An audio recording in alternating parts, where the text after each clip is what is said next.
有没有关注内地的这个原创音乐？华晨宇，华晨宇特别棒。对新生代，我就只能说，我告诉你，我就喜欢华晨宇。哇，他很棒啊，我好喜欢这个小孩。我特别喜欢他，我很欣赏花花。现在华晨宇这样的话，我就更感到是要鼓掌。所以我觉得花花很棒。我是你粉丝，真的。对，我是挺喜欢华晨宇唱歌的。I love 华晨宇。너무 멋있어, 너무 멋있었고. I will be thinking of you and giving you all the best praises while I'm doing a show tonight. So good luck, and I hope you win.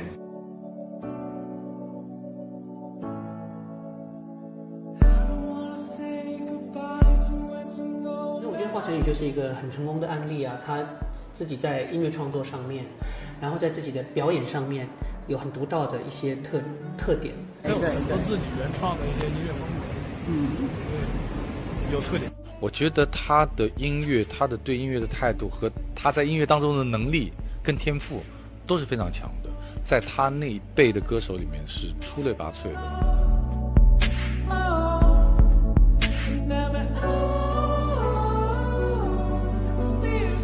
当天一回家，我就一回家就坐在钢琴上就开始写，大概就1首歌的时间，就写出来了。就是这首歌我是一遍写出来的，就是我的手放在钢琴上面弹了一个和声，一个旋律出来了，然后就慢慢一首歌出来了，我就一遍写完了。写完之后，然后我就没有做任何改动，大概也就不到5分钟。就是比较成品了。就是这首歌有多长时间，我就花多长时间写出来的。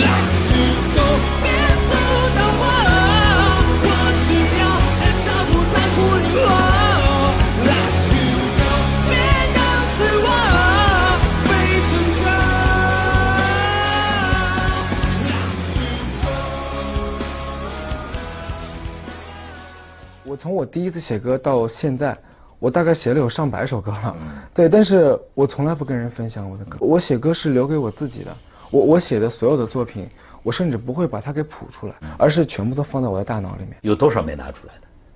太多了，上百首，包括我今年这张新专辑，不是我把我以前的作品拿出来翻出来，而是我专门为我说我要准备一张专辑，我专门为这张专辑重新来写了7首歌。也就是说，你如果要把过去这个箱子里边压箱底的那些歌拿出来，可以做好多张专辑，是吧？对，那可以，那多了去了，是吧？那你们天天都一天可以发一首，我觉得一年365天，我一天1首歌。双胞胎，我在犹豫，其实我现在歌其实是比较多的，对，就是我每一年好像喜欢的东西不一样。去年写了好几首歌，本来要发的，但是我今年闭关一听，我说好像今年这不是我今年喜欢的风格，我就不想，然后我就又重新写了4首。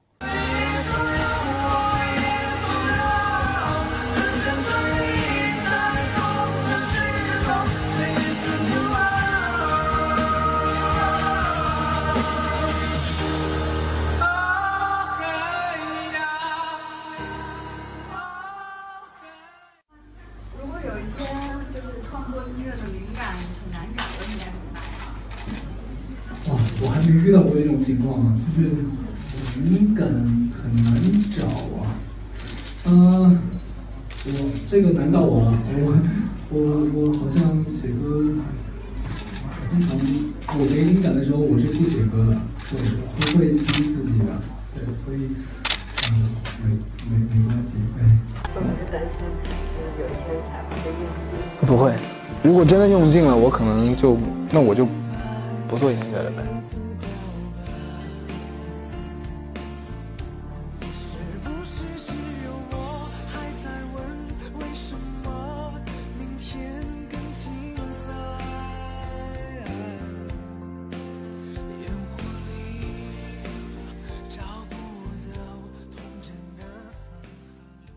我在写这首歌的时候，我的脑袋里面已经所有的编曲都已经有了，就是我知道这一句的应该什么样的乐器进来，到哪一句，比如说鼓进来啊，这段鼓该进来了啊，这个地方吉他该进来了，这个地方和声该进来了，这个时候大合唱该进来了，你想都很清楚，全部都很清晰。他 demo 里面他习惯性的就是他会有个钢琴，然后他会有自己的一个唱，他有时候可能会把和声也唱进去，那其实他的结构已经是他改好的结构，对我来说这个事儿就变得很简单。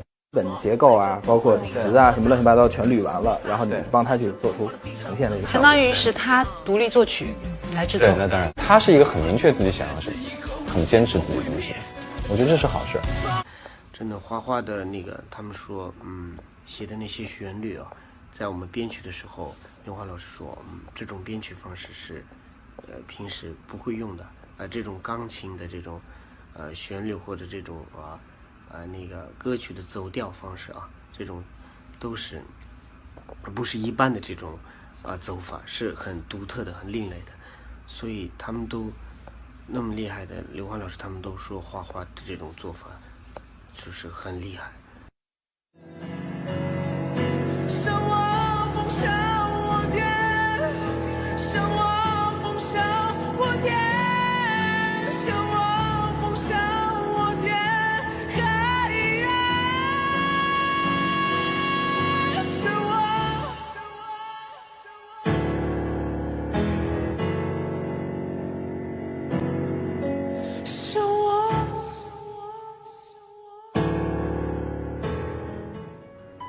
我觉得他的特质是他做他自己觉得对的音乐，这个是我特别喜欢他的一个地方。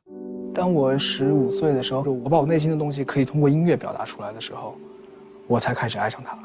所以这是我的初衷。那我已经知道了我的初衷，以至于到现在都没有变过。本身我做音乐就并不为了要讨好观众，绝对不会动摇到我的创作，绝不妥协。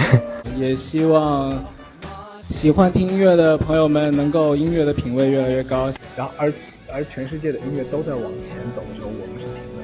那这个时候需要有人来跳出来去做往前面带领大家往前走的。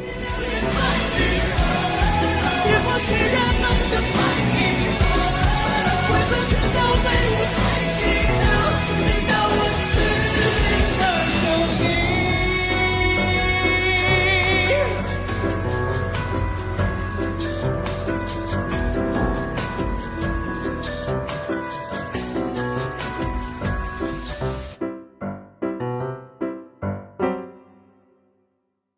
但我个人是觉得，如果你想提高自己的对音乐的水准的话，你可以去尝试的做减法来写歌。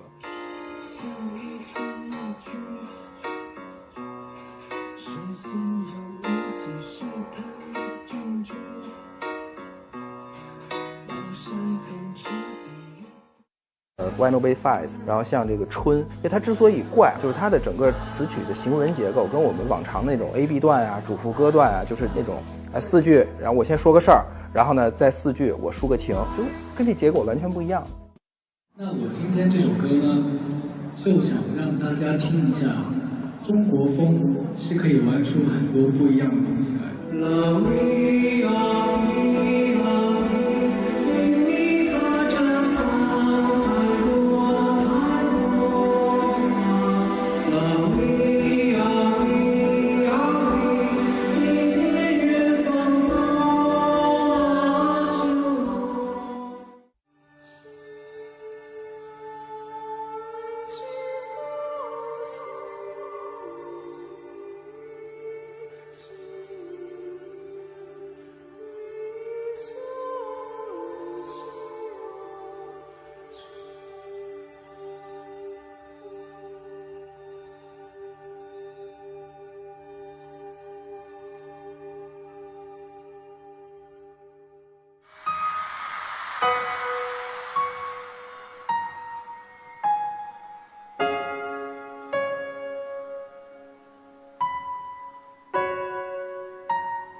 希望每一个人能够充满爱心去爱自己、爱自己的身边人，甚至是会去包容自己的敌人。